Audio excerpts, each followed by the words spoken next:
Nous avons la chance donc de clôturer ce quatrième campus Manageduc. Vous étiez des centaines de chefs d'établissement ces 2 derniers jours à participer à différents webinaires, ateliers sur plein de sujets aussi différents que le leadership, l'art oratoire, les usages concrets de l'IA. On avait ouvert le campus de cette année hier matin avec Vincent Martini, qui est professeur de sciences politiques et qui nous avait invités à réfléchir sur les 4 grandes mutations qui impactent notre époque et de fait l'école. L'une de ces mutations, c'est la mutation technologique. Et si on se projette en 2040, il y avait l'OCDE qui avait porté la réflexion sur 4 scénarios pour l'école. Et un de ces 4 scénarios imaginait une généralisation de l'IA et presque la disparition de l'école dans sa forme telle qu'on la connaît. Si on regarde 2, 3 faits marquants, 80% des contenus sur le web sera a priori généré par l'IA en 2030. GPT-4 aujourd'hui est capable de faire partie des meilleurs à l'examen du barreau. Alpha Géométrie rivalise avec des médaillés olympiques en mathématiques. Et donc tout cela nous interroge sur la manière dont l'IA vient percuter notre monde, le monde de l'éducation et nos établissements scolaires. Et donc, on va s'interroger aujourd'hui sur l'éthique et la gouvernance de l'IA. On a la chance de recevoir Emmanuel Marceau, qui est professeur de philosophie au Cégep du Vion-Montréal et professeur associé à l'école de santé publique de l'Université de Montréal. Donc, vous verrez qu'elle a ce merveilleux accent canadien. Elle est experte en éthique appliquée et donc c'est elle qui interviendra principalement dans ce webinaire. Et on a aussi la chance d'avoir Eric Aliès de Gavigny pour la petite communauté française des personnels de direction de l'Académie Versailles. Certains le connaissent assurément, donc proviseur de la cité Lacanal. Où, pour la petite histoire, j'ai eu la chance de faire ma prépa il y a bien longtemps, et membre du comité de pilotage de Manageduc. Et moi-même, donc fondatrice et co-directrice de l'association Ecoluma qui porte Être prof et Manageduc. Voilà, je ne serai pas plus longue pour cette introduction et je laisse la place à Emmanuel pour qu'elle nous parle un petit peu des enjeux éthiques généraux de l'usage de l'IA. Et quand on est chef d'établissement et qu'on se sent un peu démuni face à l'intelligence artificielle, même s'il y a un petit cadre assez large qui a été défini par Elisabeth Borne et le ministère assez récemment, voilà, par où on commence finalement cette réflexion collective sur la gouvernance et l'encadrement de l'IA. Mais merci beaucoup. C'est vraiment un plaisir d'être avec vous, pour vous en fin de journée, pour moi sur cette heure de cette fin de matinée. Alors, vous m'excuserez, j'ai malheureusement un petit virus, donc j'ai la voix un petit peu plus raillée, mais je pense que ça devrait être bon quand même pour l'heure. Alors, merci beaucoup de votre accueil et de votre question. En fait, ce que j'aimerais dire, par où commencer cette réflexion collective? Ben, en fait, j'aimerais souligner, j'apprécie beaucoup cette question parce que vous soulignez l'importance de la collectivité. Donc oui, seul comme chef d'établissement, comme professionnel, comme professeur, comme étudiant, on se pose des questions. Ah, est-ce que c'est correct? Est-ce que je peux faire ça? Comme- qu'est-ce qu'il y en est? Mais il faut rapidement quitter la réflexion individuelle pour amener ça d'un point de vue plus collectif, pour voir finalement en tant qu'utilisateur, en tant que gestionnaire, en tant que chercheur, quelles sont les implications, quels sont les usages qu'on veut faire de l'IA, et quels sont les principes pour nous aider à baliser finalement l'utilisation de l'IA. Je me permets une petite anecdote. Comme vous le savez, j'enseigne à l'université et ce matin, je corrigeais justement des travaux d'étudiants qui viennent de terminer un cours en éthique et intelligence artificielle. Et plusieurs d'entre eux me disaient que finalement, avant le cours, bien sûr qu'ils faisaient de l'utilisation de l'IA, certains même de façon assez quotidienne et euh, je dis substantielle. Et que là, à la suite du cours, ils se sont dit, oh, j'ai un malaise. Puis de plus en plus, ce malaise-là s'articule en termes d'enjeux éthiques et de risques éthiques. Et j'ai aussi des repères pour mieux y réfléchir dans le cadre du cours qu'on a vu. Et on va en parler dans la prochaine heure, notamment des déclarations ou des documents qui fournissent des principes directeurs, des questionnements parfois ou des lignes directrices sur l'usage de l'IA. Donc, une réflexion collective à mener, je pense, au sein d'un établissement, mais aussi plus largement, comme vous le faites dans un cadre où plusieurs chefs d'établissement se rencontrent pour réfléchir collectivement à qu'est-ce qui serait un usage responsable de l'IA. Parce que c'est sûr que de dire on n'a plus d'IA, on le bannit partout, ben, c'est illusoire. En 2025, l'IA est partout, fait même partie de nos outils de travail, mais il y a quand même une marge de réflexion qu'on peut avoir pour se dire jusqu'où on va, quel choix on fait parce que c'est pas une fatalité d'utiliser l'IA constamment et il faut le faire, je pense, avec un point de vue éclairé. Euh, un exemple que je peux peut-être vous donner au Cégep du Vieux-Montréal, il y a quelques années, nous avons adopté une charte sur l'intelligence artificielle. D'ailleurs, on peut peut-être mettre la référence dans le clavardage, mais on a repris des principes qui viennent de la Déclaration de Montréal. La Déclaration de Montréal, qui a été un document qui a été co-construit entre des chercheurs et la collectivité, donc tous étaient invités à collaborer à des réflexions, des ateliers pratiques pour essayer de déterminer finalement quels étaient les nœuds ou les risques lorsqu'on utilisait l'IA, puis quels seraient les principes vraiment à préserver, à mettre de l'avant. La Déclaration de Montréal propose 10 principes que vous pouvez aller consulter en ligne. Et partant de ce constat au Cégep, on s'est dit, c'est super intéressant, c'est bien beau, mais nous, on est quand même une maison d'enseignement. On a un contexte spécifique où on doit évaluer des étudiants, où il y a toujours eu, hein, depuis la Grèce antique, des risques de plagiat. Donc, hein, on compose avec une réalité distincte et on s'est dit, ça nous prendrait probablement un outil distinct pour réfléchir à l'intelligence artificielle, pour outiller à la fois nos professeurs, nos professionnels, conseillers en orientation, psychologues, etc., qui œuvrent dans notre établissement, mais également nos étudiants. Donc, j'avais suggéré à l'époque d'adopter une charte qui reprend finalement les principes de la Déclaration de Montréal, mais qui articule d'autres principes qui sont plus spécifiques à une maison d'enseignement, à un lieu d'enseignement supérieur, pour voir justement quels sont les enjeux, les principes. Et le format qu'on a choisi, c'est à la fois d'informer les gens, mais aussi de les amener à réfléchir pour déterminer quels sont les usages qui sont plus responsables que d'autres de l'IA. Donc, dans la charte, si vous allez la consulter, vous allez voir, il y a des questions que les gens qui s'interrogent sur une application d'IA peuvent répondre et essayer d'évaluer finalement la pertinence d'une IA. Merci de cette introduction. Alors, concrètement, comment vous avez fait pour que cette charte ne reste pas au fond d'un bureau et que les équipes s'en emparent? C'est une bonne question. Je vous dirais, en fait, c'est toujours, quand on travaille au niveau de l'éthique, un souci. Alors, c'est comme les chartes d'éthique, les codes d'éthique, bon, il y a plusieurs éléments d'outils qui existent pour essayer finalement de réguler les comportements. Moi, je suis de l'école, on l'a mentionné, de l'éthique appliquée. J'aime les choses qui sont sur le terrain et qui mobilisent les gens. Donc, de rédiger des belles déclarations pour rédiger des belles déclarations, c'est peut-être intéressant à lire puis à écrire, mais ça fait pas une grande différence après dans la vie des gens. Donc, nous, c'est vraiment dès la conception de la charte qu'on a impliqué les gens de la collectivité.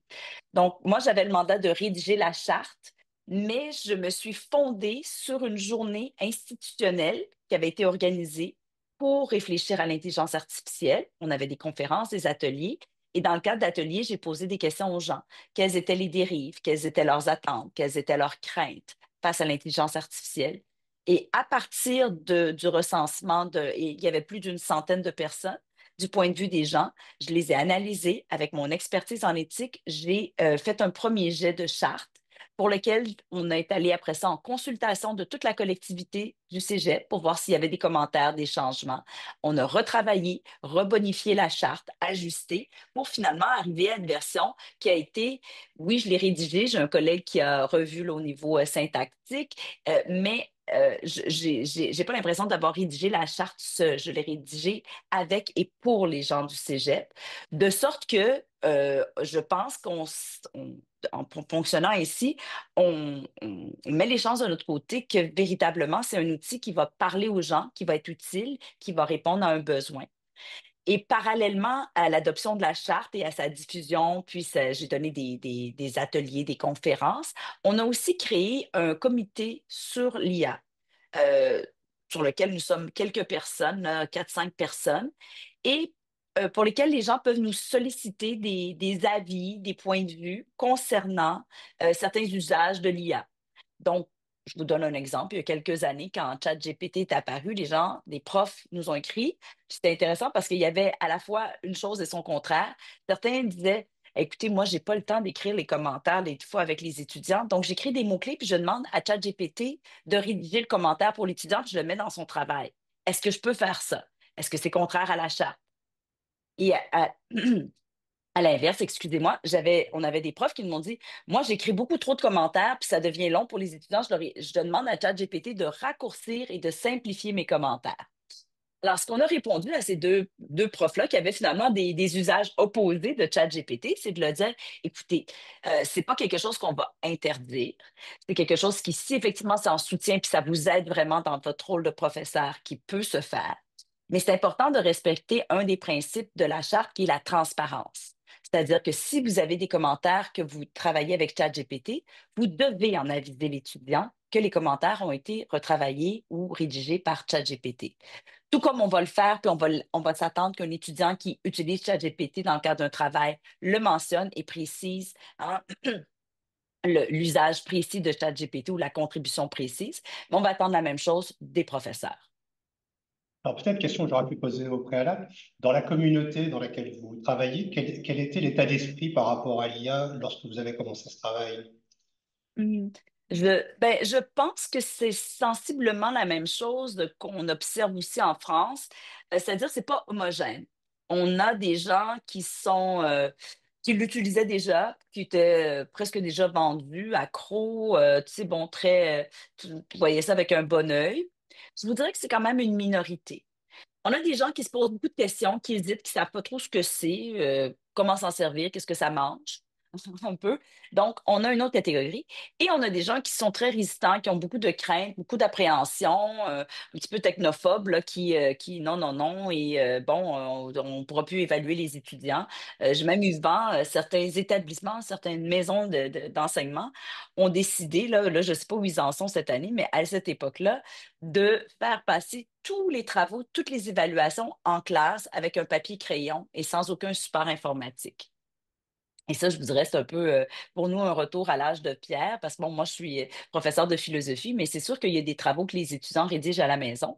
Et c'est sûr que la question du plagiat, même avant ChatGPT ou les autres IA génératives, c'était une préoccupation, parce que dès qu'on fait du travail à l'extérieur des cours, ben, il y a toujours un risque de plagiat. Puis je vous dirais, même quand il y a eu la pandémie, hein, tout le monde on était en ligne, c'était la même chose en France, ben, on n'avait pas le choix d'évaluer, puis on n'avait pas le choix de leur faire travailler à la maison. Donc, je pense que les stratégies ou la possibilité de plagiat, c'est quelque chose qui devrait toujours être en tête et être analysé, peu importe s'il y a de l'IA ou pas. Là, c'est sûr que les outils sont plus puissants, mais je veux dire, il y a une quinzaine d'années, quand j'ai commencé à enseigner, il y avait des webinaires sur le plagiat où les gens achetaient des travaux d'étudiants en Inde puis déposaient ça pour leur cours de philosophie. Donc, ça a toujours fait partie finalement de l'environnement du paysage. Les modalités changent, peut-être l'accessibilité. Au Québec, à tout le moins, les sondages indiquent que, en fait, c'est pas, les étudiants n'utilisent pas autant qu'on peut penser l'intelligence artificielle dans le cadre de leurs travaux. Et plusieurs qui le font se sentent assez coupables ou assez mal à l'aise de le faire parce qu'ils n'ont pas la formation sur ben, qu'est-ce qui est permis, qu'est-ce qui ne l'est pas, qu'est-ce qui est un usage responsable. Hein? Et là, ça crée, c'est ça, l'étudiant se retrouve finalement un peu avec à composer puis à répondre à ces questions-là, mais sans le soutien puis l'accompagnement de personnes qui sont plus formées en lien avec l'éthique de l'IA. Alors finalement, est-ce que l'adoption de cette charte, ça a permis de faire bouger les lignes? Est-ce qu'on a toujours les trois groupes? Est-ce qu'il y a eu des transferts d'un groupe à l'autre depuis que vous avez mis ça en œuvre? Ben, c'est sûr que là, il y a une autre recherche qui est en train de se dérouler. C'est sûr qu'on voit que les enseignants, là, c'est une très, très forte proportion qui ont dû changer la façon d'enseigner. On parle de plus de 90%, que ce soit au niveau des évaluations, au niveau du contenu, au niveau des plans de cours. Bref, il y a eu vraiment des adaptations au niveau même de la conception d'outils d'enseignement ou pédagogiques. Alors, on voit que ça a bougé beaucoup pour les profs.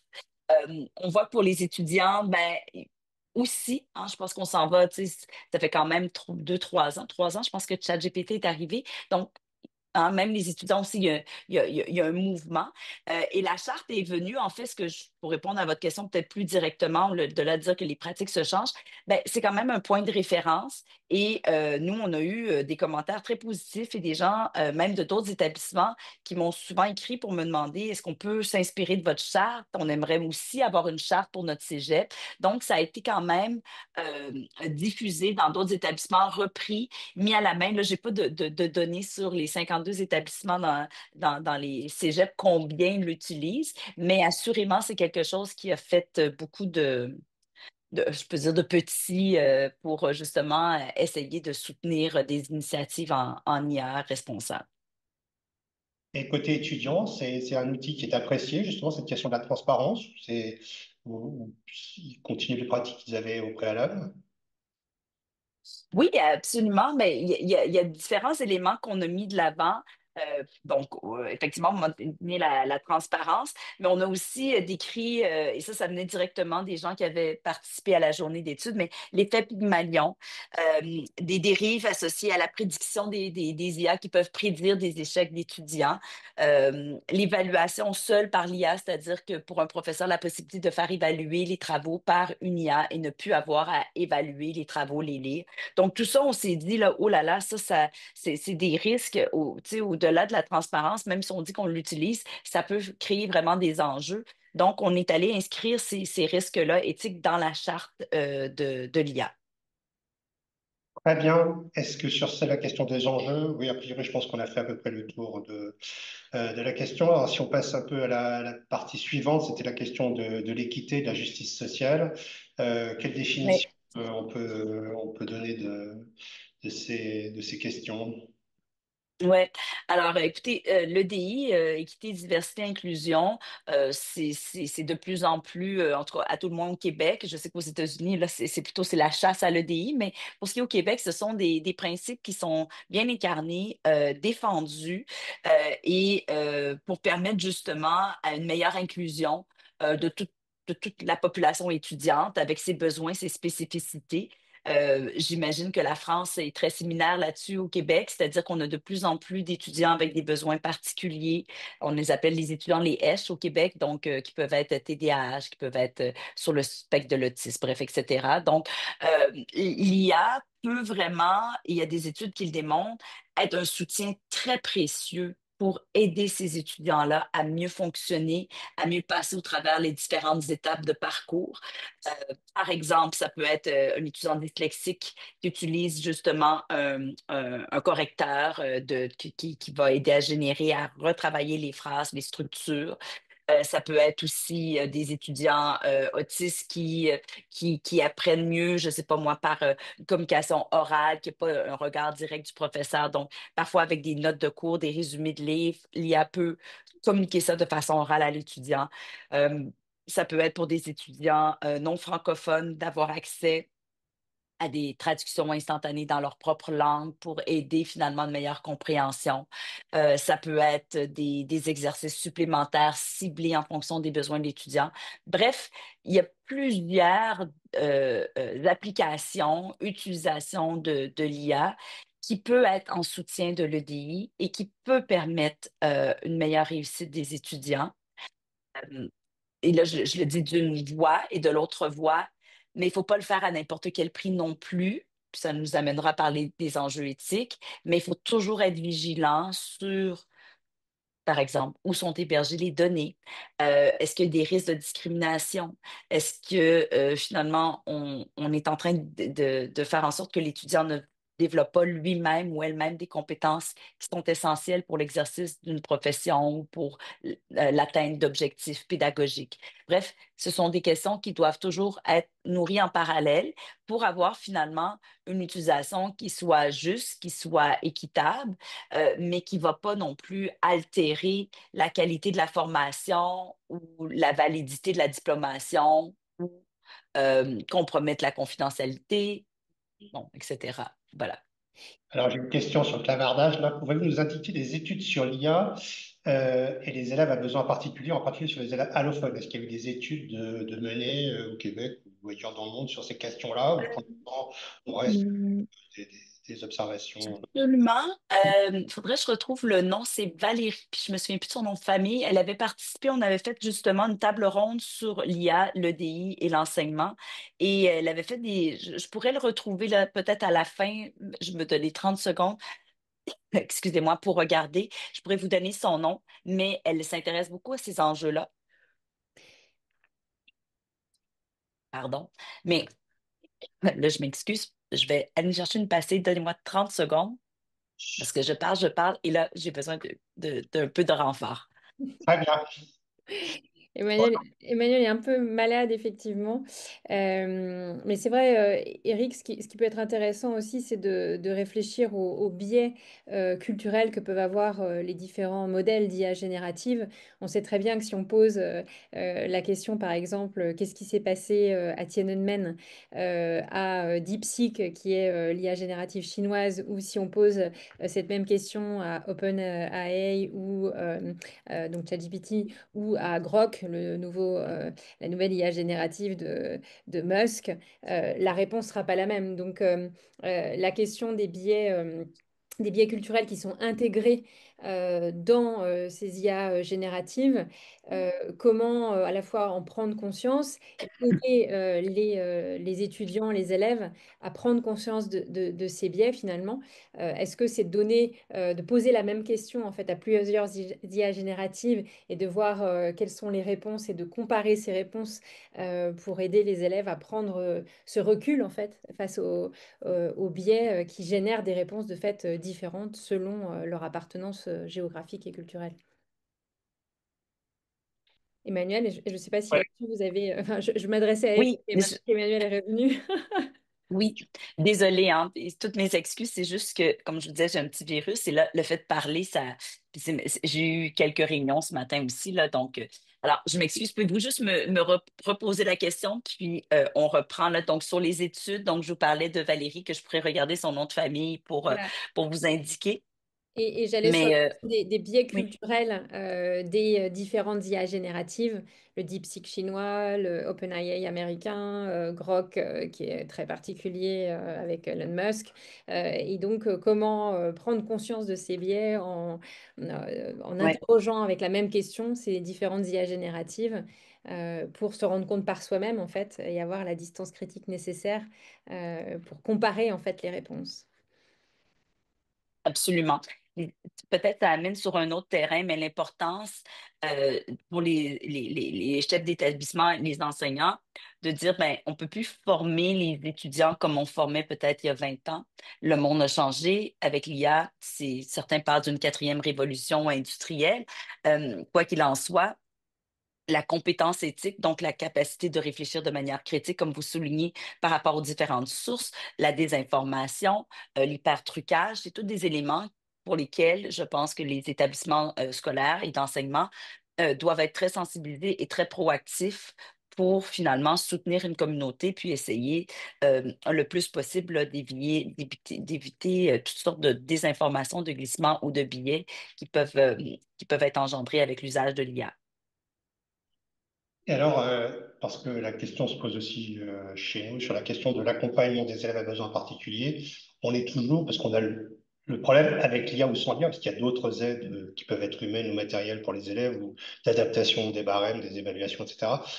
Jusqu'où on va dans l'accompagnement et le faire à la place? Comment est-ce que on arrive à convaincre les élèves, les enseignants, les familles, que l'IA va pas faire à la place de l'élève, mais va être un vrai support pour travailler davantage et travailler mieux? Votre question est excellente et j'ai pas une réponse définitive pour tout le monde en bloc. Désolée de vous décevoir, mais en fait, je pense que la question justement doit se poser en fonction de la spécificité des besoins de l'étudiant. Et ça va varier d'un étudiant à l'autre. Et aussi du contexte d'études, du contexte de formation, pour essayer d'équilibrer justement ce que je disais tout à l'heure, de conserver une validité de la diplomation, c'est-à-dire de s'assurer que la personne apprenante atteindre des objectifs, a développé de nouvelles compétences, de nouvelles connaissances qui vont être utiles dans un contexte de travail X, mais à la fois de dire, ben, là, on a des outils qui peuvent vraiment aider l'équité, hein, des gens, vraiment rehausser finalement leur capacité de rédaction, de synthèse et tout. Donc, c'est d'équilibrer. euh, et je pense aussi peut-être de varier. Hein, ce sera peut-être pas la même réponse dans tous les cours, dans tous les formats d'apprentissage. Donc, peut-être certains cours gagneront à faire l'usage pour tous les étudiants, même de l'IA, d'autres non, dépendamment des objectifs, de la méthodologie utilisée.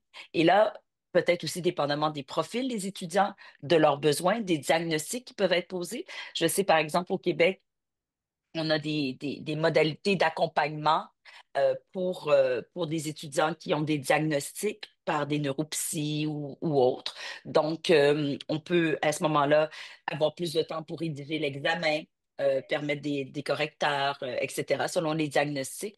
Mais c'est sûr que si l'étudiant est pas en mesure d'apprendre et de démontrer des connaissances et des compétences, ben, on n'ira pas jusqu'à l'accompagner pour faire à la place d'eux, mais c'est de trouver cet équilibre fin entre on soutient, on favorise l'équité. Je sais sûrement qu'en France, vous avez déjà vu là, l'image, l'équité, ben, c'est pas la même chose que l'égalité. En fait, l'équité permet d'atteindre l'égalité. Et l'équité, l'idée, c'est de se dire, ben, on n'est pas tous outillés de la même façon dans la vie. Et ceux qui sont moins bien outillés, bon, on pourrait peut-être justement leur offrir un peu plus pour leur permettre d'arriver à un même niveau que les autres.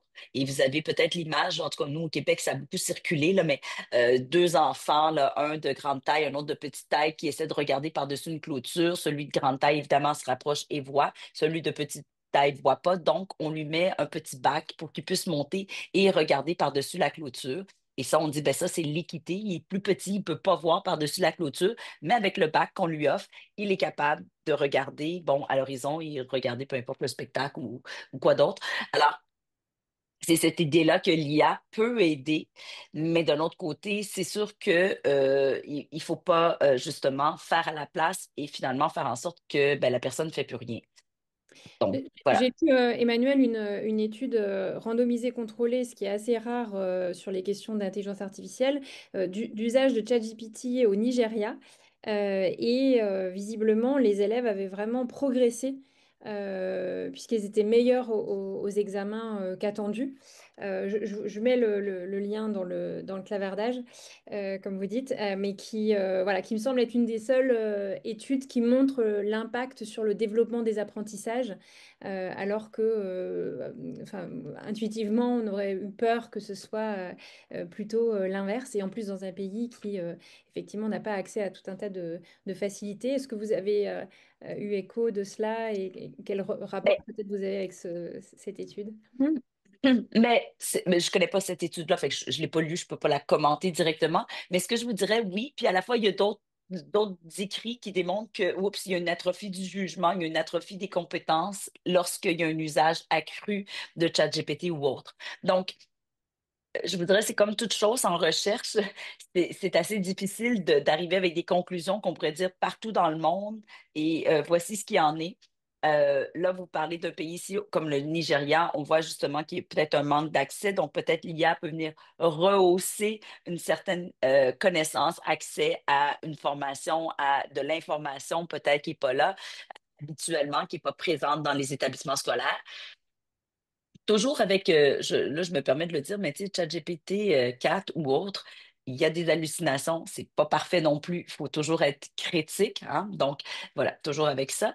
Mais c'est de se dire, bien sûr, dans certains cas, effectivement, là, on peut parler de DI. C'est quelque chose qu'on voit que, oh, ça peut relever le niveau, être vraiment en soutien aux apprentissages.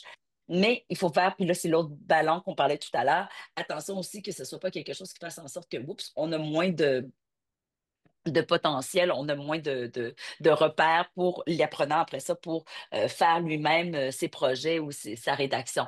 Je pense qu'il y a une distinction qu'on peut faire, l'usage de l'IA avec des professionnels qui sont, disons, on va dire, dans la trentaine, quarantaine, qui ont fait leur éducation sans ChatGPT, sans l'IA générative, qui ont dû développer une capacité de synthèse, de rédaction, de recherche qui est utile dans leur profession et qui décident d'utiliser Copilot pour rédiger une lettre de recommandation. Pour moi, c'est pas du tout le même cas de figure qu'un étudiant qui commence son cégep ou son université et qui, pour le cadre de ses travaux, utilise l'IA dans presque tout son contexte de rédaction.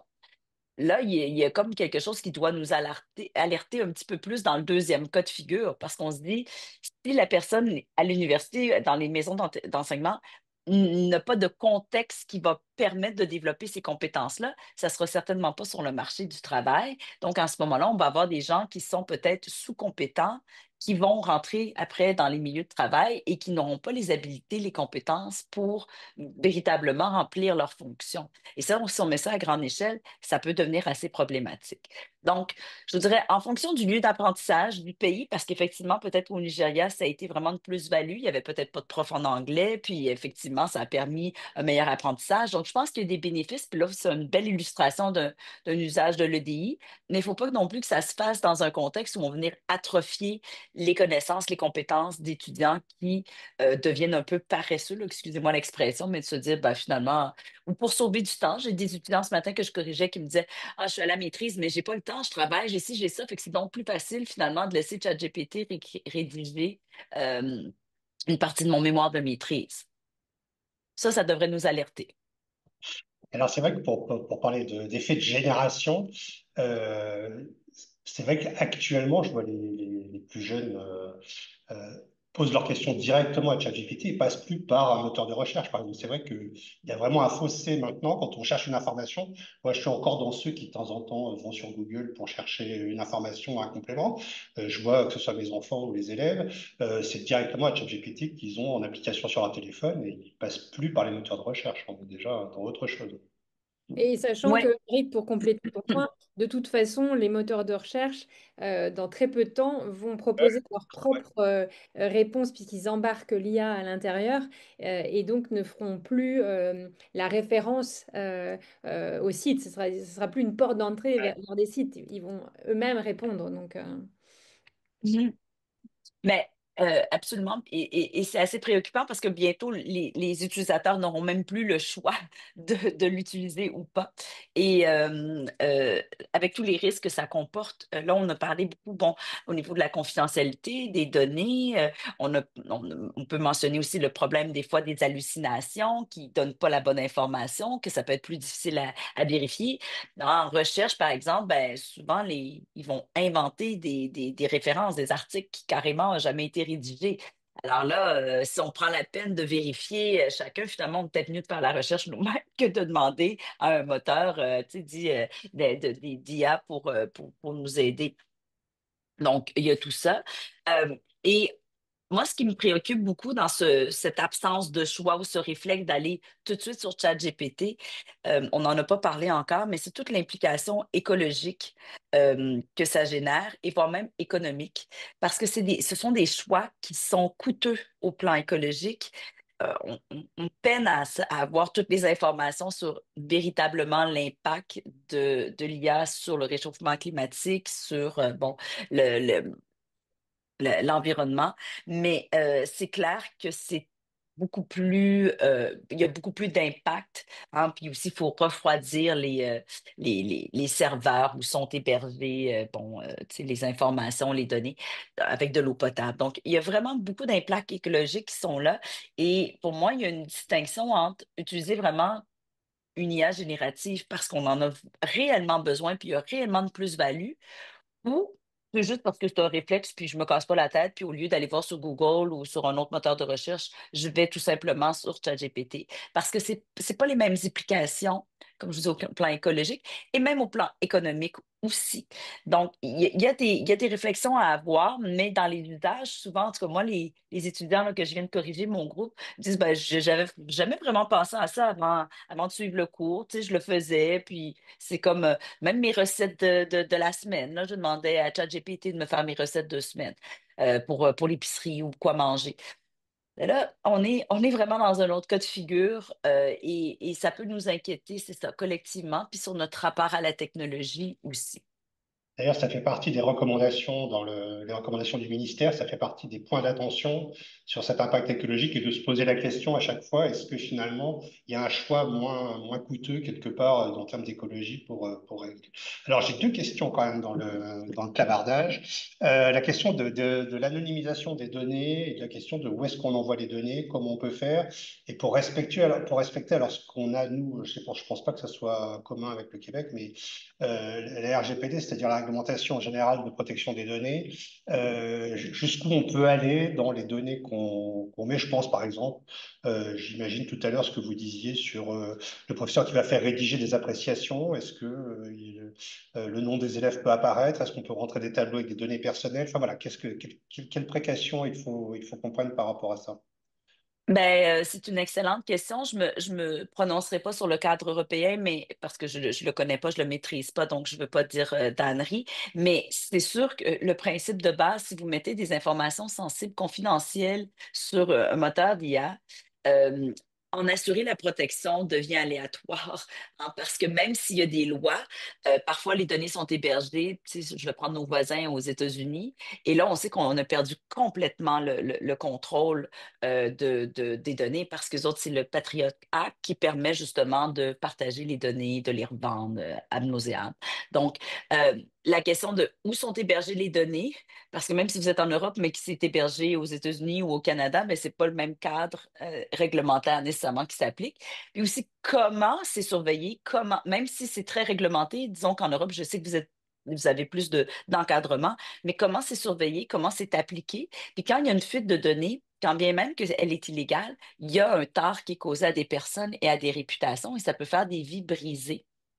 Donc, effectivement, si on a des données, je reprends mon exemple de rédiger un commentaire, ben, on n'est pas obligé d'écrire le nom de l'étudiant dans le commentaire. On peut nous l'écrire sur la copie et prendre tout simplement le commentaire. Comme ça, on diminue les risques. Donc, dans notre usage, il y a des façons de faire pour vraiment, moi, je l'ai déjà utilisé, en fait, quand je traduis, là, je ne sais pas si vous connaissez, là, mais c'est DeepL, DEEPL, qui sert traduction anglais-français.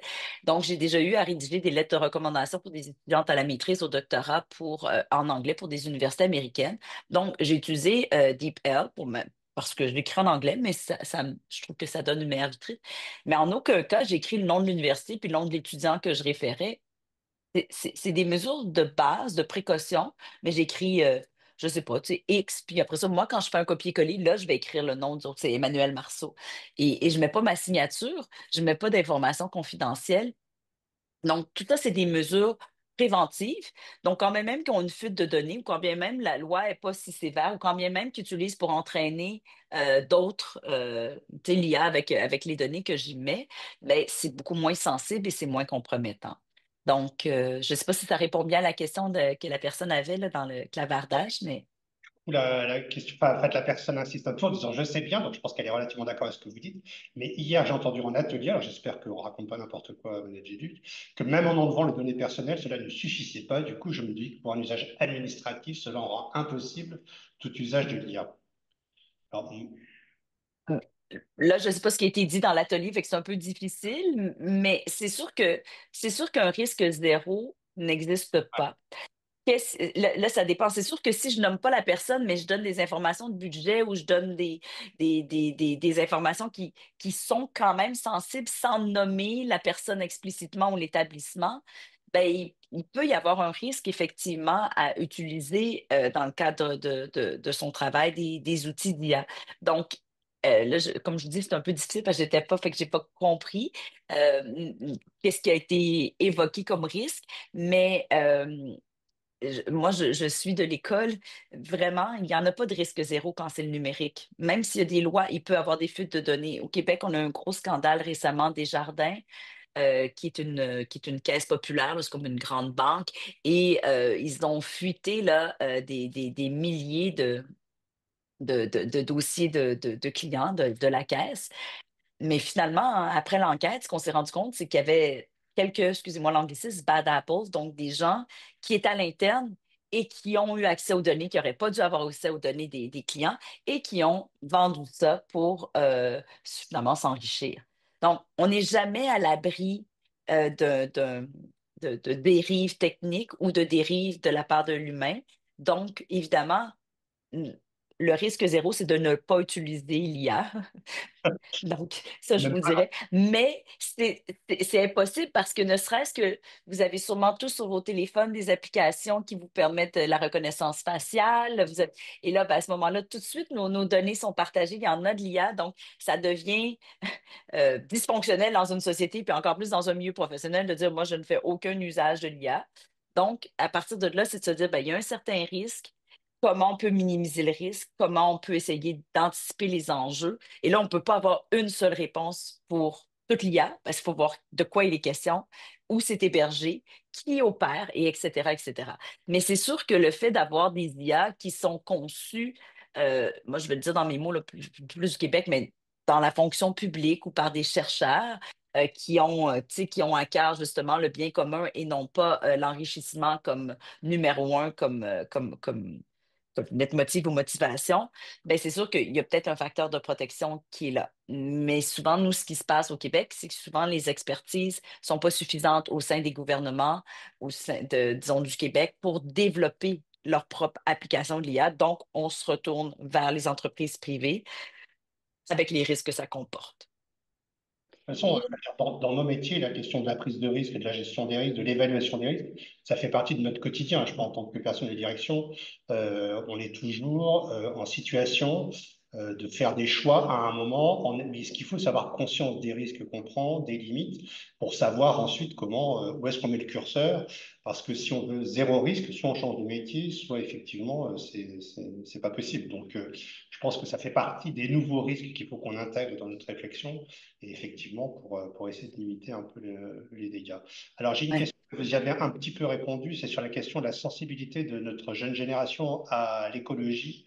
Est-ce que du coup, vous avez vu le fait d'informer les jeunes sur ce coût écologique de l'usage de l'IA, est-ce que c'est quelque chose qui peut être un levier pour les responsabiliser ou est-ce que finalement la solution de facilité va toujours emporter sur le sens des responsabilités? Absolument, absolument, clairement. Et le problème, c'est que c'est pas très médiatisé. Puis, tu sais, nous, au Québec, on avait une chercheuse qui avait essayé justement de voir avec ChatGPT si on pouvait mesurer l'empreinte écologique d'un usage de ChatGPT. Et l'entreprise n'a jamais voulu collaborer pour faire ces études-là, pour mesurer. Donc, c'est des estimations. Donc, c'est un peu, on se rebute, c'est ça, c'est l'entreprise privée, donc on n'a pas l'information. Mais on sait que c'est important, puis on sait que ça a un impact, même ne serait-ce que l'utilisation ben, Google maintenant fonctionne avec l'IA, là, mais tu sais, les moteurs traditionnels tu sais, bon, d'Internet et tout. Mais c'est sûr que c'est accentué. Je pense que c'est un bon levier pour sensibiliser les jeunes, puis de leur dire, écoutez, tu sais, c'est peut-être pas tous les requêtes qui sont nécessaires, qui sont utiles, qui sont aidantes, qui pourraient avoir un arbre décisionnel, tu sais, tout simple, de se dire, ben, est-ce que je suis capable d'avoir l'information, de faire le travail autrement, puis à un coût, on va dire, là, en termes de temps et d'investissement relativement acceptable, ben, à ce moment-là, d'aller vers un outil qui n'est pas de l'IA pour éviter ou pour réduire, tout comme tu sais, on parle au Québec là, depuis un an ou deux là, de la sobriété numérique, donc d'essayer justement d'avoir cette conscience-là, puis d'aller, ça ne veut pas dire de ne jamais utiliser l'IA, et c'est un peu le même parallèle, là. Moi, je participais à une table ronde justement sur cette question-là à l'Université Laval au printemps dernier, sur une semaine sur la conduite responsable en recherche. Mais tu sais, j'avais une prof à côté de moi qui était une professeure en informatique.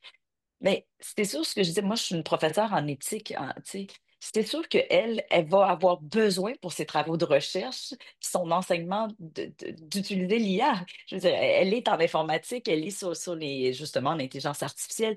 Donc, ça va comme de soi. Moi, je forme souvent au niveau du doctorat des ingénieurs. Tu sais, ils ont des outils de calcul très puissants. Ils ont besoin d'utiliser ces outils-là. Tout le monde les utilise. C'est ça la science. Donc, ces gens-là, de leur dire, ben là, sobriété, n'utilise pas l'IA, ça passe un peu moins bien parce que ça fait partie finalement de l'ADN de leur discipline. Moi, en éthique, est-ce que j'ai vraiment besoin d'utiliser l'intelligence artificielle? Vraiment pas. Je peux vous le dire. Hein. Donc, c'est sûr que selon les disciplines, selon les champs de recherche, ça va varier. Et même chose après, si on met ça dans les professions, on n'a pas les mêmes professions, on n'aura pas les mêmes pratiques, les mêmes besoins, les mêmes standards. Donc, je pense qu'il faut vraiment aller, et c'est beaucoup ce qu'on fait en éthique appliquée, regarder la situation concrète pour un usage, puis dire comment on est capable de le disséquer. Est-ce qu'il y a des alternatives? Est-ce que c'est un incontournable? Puis essayer justement de faire des choix qui soient le plus compatibles avec des enjeux environnementaux. Alors, en vous écoutant, là, puisqu'on arrive un peu à la fin de l'intervention, finalement, l'IA, c'est une fatalité, on va tous y passer, on n'a pas le choix que d'intégrer ça dans nos pratiques. Euh, quelle conclusion faut tirer de ça, alors? Mhm. Ah ben, c'est une très bonne question. En fait, est-ce que c'est une fatalité? Ben, en fait, l'IA est là, que ça nous plaise ou pas. Donc, ça, c'est un état de fait, c'est empirique. Et je ne pense pas que l'IA va disparaître dans les prochaines semaines, les prochains mois. Au contraire, c'est quelque chose qui se développe absolument à une vitesse faramineuse. Présentement, je dirige un projet de recherche. C'est plus particulier. C'est une forme d'application de l'IA. C'est pour les avatars numériques posthumes. Donc, comment, grâce à l'IA, on fait revivre des gens qui sont décédés grâce à des avatars et vraiment, la technologie est telle que ça ressemble beaucoup étrangement ou un peu de manière un peu plus angoissante à la personne décédée.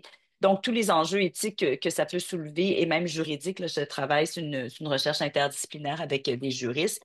Mais bref, c'est là, ça se développe, ça va à vitesse grand V, on ne l'arrêtera pas. Mais on n'est pas obligé d'embarquer dans toutes les modalités de l'IA.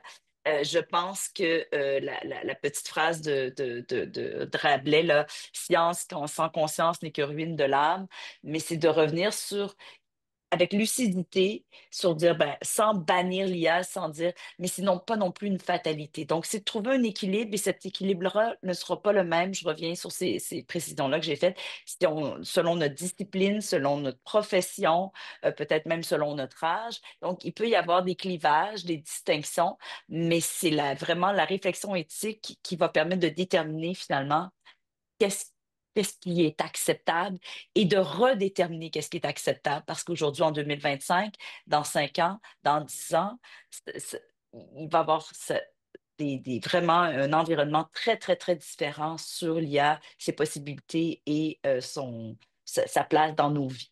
Donc, Et ouais. Nathalie vient de partager la grille de réflexivité, qui est un outil très concret que Oui. les uns et les autres peuvent utiliser. Est-ce que vous pourriez peut-être nous commenter un petit peu cette grille? Oui, ben, alors en fait, la grille de réflexivité de la Déclaration de Montréal, ça a été développé en marge de la Déclaration de Montréal pour outiller les gens, justement, les équipes qui se posent des questions, à savoir, est-ce qu'on devrait aller vers telle application spécifique de l'IA? Et il y a plusieurs questions, sous-questions, qui sont associées à chacun des principes de la Déclaration de Montréal pour finalement permettre un éclairage très concret, une évaluation sur l'IA en question. Ça peut même être utilisé au niveau de la conception d'une IA, donc une équipe d'ingénieurs qui pourrait justement le fameux Ethics by Design, donc d'essayer d'avoir, même au niveau de penser la conception d'une IA, des questions qui vont s'appuyer, par exemple, sur le bien-être des personnes, sur des enjeux environnementaux, principes de responsabilité, etc. Donc, je pense que c'est un outil très concret, très accessible. C'est un outil général, donc c'est sûr que parfois les équipes vont dire, ah, mais nous, on n'est pas tout à fait dans un contexte comme ça. Donc, des fois, d'où la pertinence de se faire accompagner par des éthiciens, des sociologues, des gens qui vont être capables finalement de traduire un petit peu mieux, mais pour avoir cet usage-là responsable de l'IA. Et sur sur la question de l'acceptabilité par la société de ces questions de l'IA, parce que je vois, moi, dans mon établissement, par exemple, j'ai un milieu social où les parents, déjà certains sont réticents à l'usage du numérique. Alors, quand on va parler IA, je pense on va avoir des choses, des réactions encore un peu plus compliquées. Est-ce qu'au Québec, il y a une ouverture par rapport à ça, ou est-ce qu'il y a aussi comment la société intègre cette question de l'IA dans sa réflexion?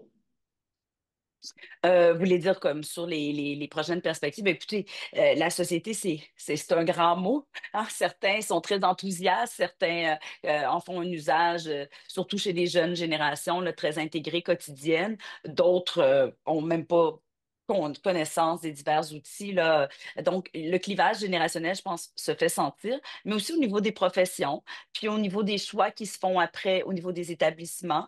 Lors de la table ronde sur la sobriété numérique, il y avait aussi toute la question de se dire, ben, les établissements devraient aussi adopter des politiques de sobriété numérique, puis essayer de mieux baliser quand c'est permis et quand ce n'est pas permis. Et là, ça peut varier selon les types d'emplois. Pour certains, ça pourrait être pour tel type de tâche, oui, mais pour d'autres types de tâches, non. Ça peut aussi être sur le nombre de requêtes par jour qui est permise. Puis après un certain nombre, on se dit non, parce qu'on atteint un quota au niveau de l'établissement et là, on arrête. En tout cas, bref, voyez-vous, il y a différentes modalités. Ça, c'est en développement, c'est en réflexion. Donc, je pense que au point de vue social, il y a des choses qui s'en viennent.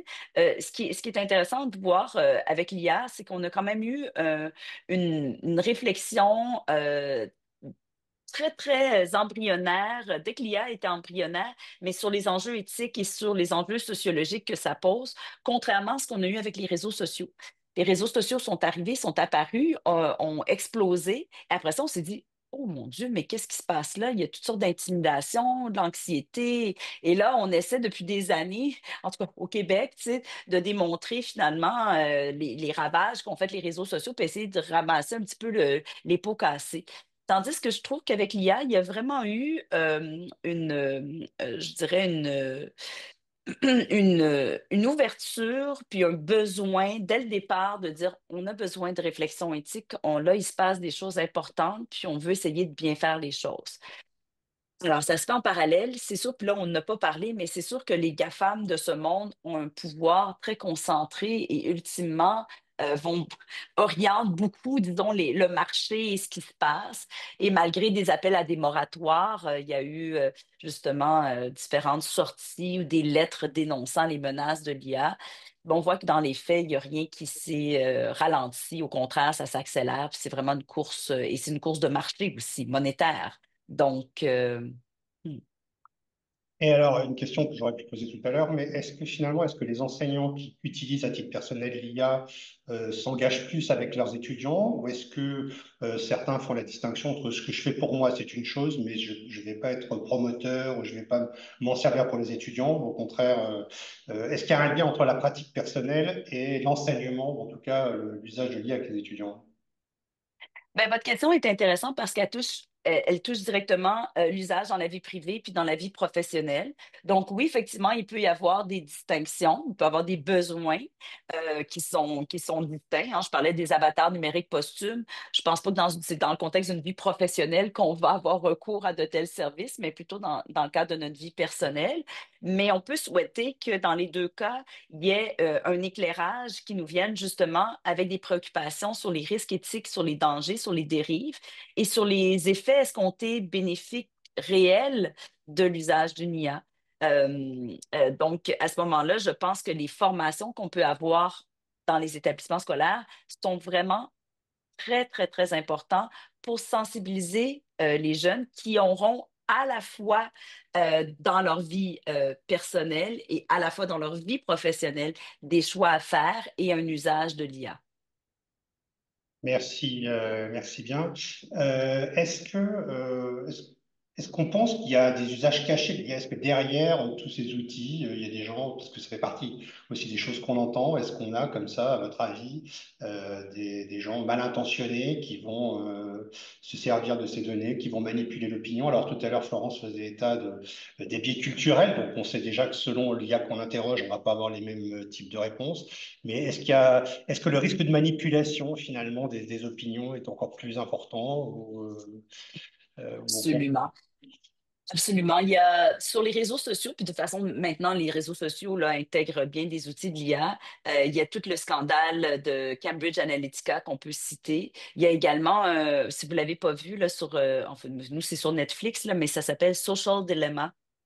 qui démontre toute la manipulation que les réseaux sociaux font et à quel point l'IA est capable de générer un profil très, très psychologique, très, très détaillé, très fin sur les utilisateurs et ce qui porte justement, ce qui ouvre la porte à une influence, une forme de manipulation. Et là, je ne tombe pas non plus dans la singularité de l'IA, c'est-à-dire, là, peut-être, je vous laisse peut-être avec une bombe, là, c'est-à-dire que comment l'IA, même dans les expériences, on se rend compte que, là, je vais dire elle, là, mais j'ai un peu de réticence, c'est pas une personne, mais en tout cas, l'IA, la chose, euh, se, se, se- se targue d'avoir des droits et d'exister et d'être une personne et demande d'être reconnue comme telle. Et tout le transhumanisme s'inscrit dans ce mouvement-là de dire, ben, dans le fond, l'IA pourrait être le prolongement de nous et devrait avoir des mêmes droits comme un être humain. C'est pour ça que je vous dis, c'est une bombe, là, c'est une porte que j'ouvre là, et qui peut susciter toutes sortes de réactions et avec raison. Mais il y a tout ce volet-là aussi qui mérite beaucoup d'attention parce que ça s'est multiplié.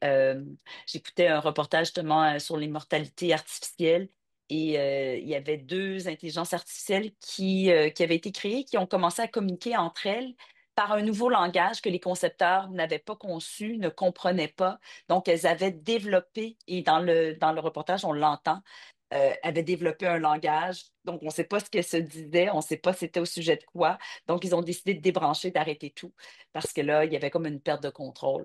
Et c'est assez angoissant parce qu'effectivement, on se demande, euh, dans les scénarios de science-fiction, là, jusqu'où on ira dans cette autonomisation de l'IA, puis dans ce désir, puis sa relation avec les êtres humains. Est-ce que, tu sais, donc, voilà. Et je pense que, le parallèle que vous faisiez tout à l'heure entre les réseaux sociaux et l'IA, je pense que la question de la dénomination, c'est-à-dire que réseau social, ça a un côté relativement soft et puis plutôt utile et mettre des gens en relation. L'IA, ça interroge la question effectivement de la place de l'humain et le remplacement de l'humain, le remplacement des enseignants, c'était tout à l'heure ce dont vous en parliez. Et je pense que cette réflexion qui s'est menée très vite, c'est le côté intelligence artificielle, c'est-à-dire comment à un moment on va perdre le contrôle, en tout cas l'inquiétude de perdre ce contrôle sur notre production, notre créativité. Et on voit déjà actuellement un certain nombre de métiers qui vont disparaître parce que l'IA générative va permettre de faire des économies, de gagner du temps, etc. Donc, Oui, il y a toute la question de l'emploi qui, là, je veux dire, on a des recherches tu sais, prédictives. Certaines sont plus pessimistes que d'autres. Honnêtement, il n'y a personne qui a la vraie réponse. De toute façon, le développement puis l'évolution des choses, c'est toujours difficile à prévoir. Mais c'est sûr on peut craindre certaines pertes d'emploi. On en a déjà vu certains. Il y a eu la création de nouveaux emplois aussi, mais est-ce que un va venir équivaloir à l'autre? Je ne pense pas. Mais dans quelle mesure cet écart-là sera grand? C'est sûr que ça peut être une préoccupation. Et même Ce parfois sur sujet-là, des...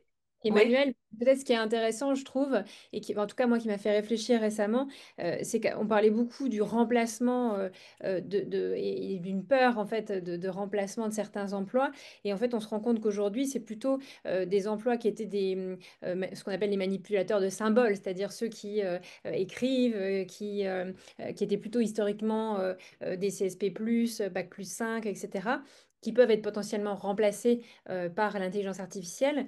Et finalement, les métiers de l'intelligence de la main, du lien ou du soin, c'est finalement des oui. métiers qui ne sont pas remplaçables par des intelligences artificielles. Et est-ce que ce n'est pas un renversement finalement de la hiérarchie sociale des métiers?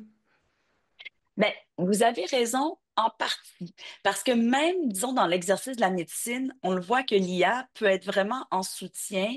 Je pense par exemple aux radiologistes.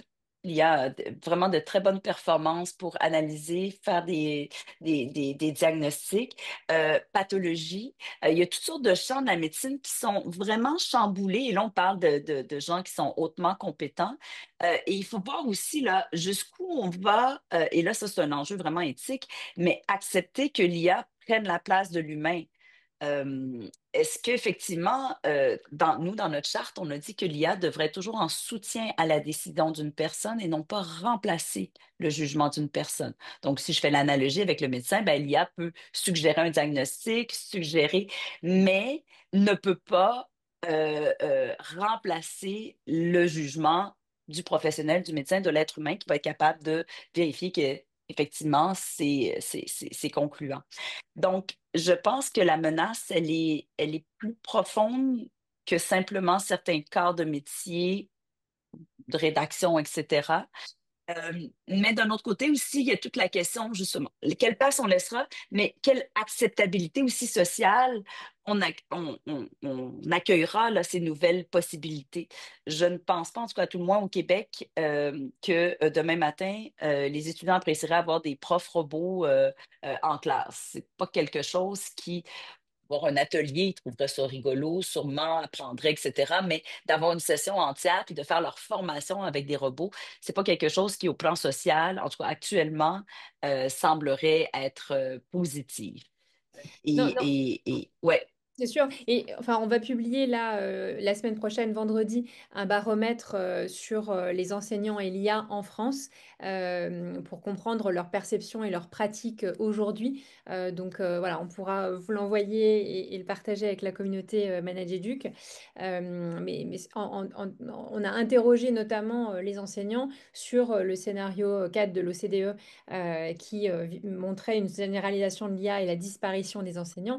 Et ce qui est intéressant dans le baromètre, sans déflorer les résultats, mais c'est que ils sont plutôt en train de se projeter dans la réinvention de leur métier et un métier qui réinvestirait davantage la qualité de la relation aux Mhm. étudiants et aux élèves parce que il y aurait gain de temps par la délégation d'un certain nombre de tâches à des intelligences artificielles et donc sans être dans un clivage qui serait tout IA ou avec un remplacement de l'humain ou pas d'IA, il y a la question, enfin c'est ce que dit Salman Khan dans son livre Un nouveau monde, d'un humain qui finalement augmenté par l'IA, et c'est ce que vous dites dans la prise de décision qui doit rester à l'humain, et comment l'humain réinvestit ce qui est proprement humain pour déléguer à la machine ce qui peut lui permettre de Mhm. gagner en qualité humaine et relationnelle avec ses élèves.